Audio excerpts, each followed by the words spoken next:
अब नौकर तुम्हारा नहीं रहा, ये हमारा हो चुका है। क्या तुम भूल गए हो? तो महाराज जैसे इतनी बात कही, हरिश्चंद्र जो थे उनके पसीना छूट गया। तो महाराज जैसे ही इतनी बात कही तो कहने लगे अब बाकी क्या रहा, उनका 60 बार सोना। तो कहने लगे राजन अब बताओ 60 बार सोना कब दोगे? तो कहने लगे महाराज मैं बिक जाऊंगा। जैसे इतनी बात कही कि मैं भी बिक जाऊंगा, मेरा बेटा भी, मेरी पत्नी भी। तो कहने लगे इतना घमंड है तुम्हें अपनी पत्नी का? और बोले हैं क्या कि काऊ दिन पाले सुआ उड़ जाएंगे, काऊ दिन पाले सुआ उड़ जाएंगे।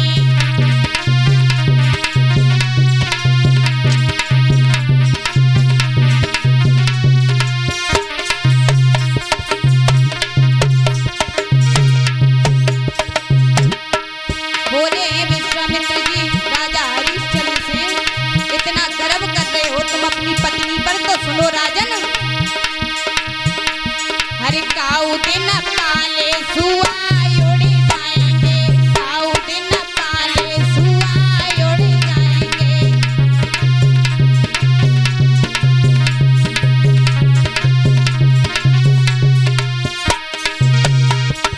और अरे जाना री पे गर्व न करियो,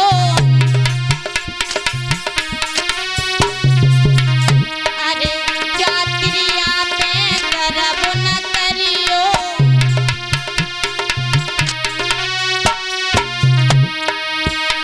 और काऊ दिन रोवत ही रह जाओगे, काऊ दिन पाले सुआ उड़ जाएंगे।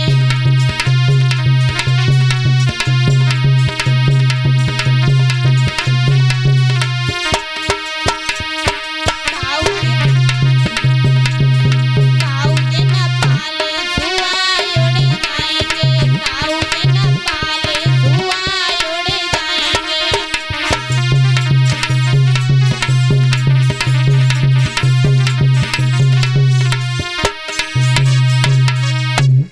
जैसे ही महाराज इतनी बात कही, विश्वामित्र जी बोले तुम अपनी पत्नी पर इतना तुम्हें घमंड है, इतना विश्वास है, तो सुनो राजन कभी भी नारी पर विश्वास नहीं करना चाहिए।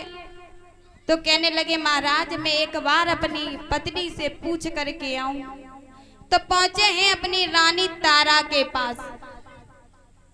रानी तारा जो थी आरती का थाल सजा करके बैठी हुई थी। जैसे ही राजा हरिश्चंद्र पहुंचते हैं आरती का थाल लेकर के आई। जैसे ही आरती उतारना चाहा, आरती करनी चाहिए, तो कहने लगे महाराज रानी ऐसा करो ये आरती का थाल जो है हटा दो। कि क्यों, क्या हुआ, आप परेशान कैसे हो? तो कहने लगे रानी तुम्हें नहीं पता, तुम्हें नहीं मालूम कि एक साधु संत महात्मा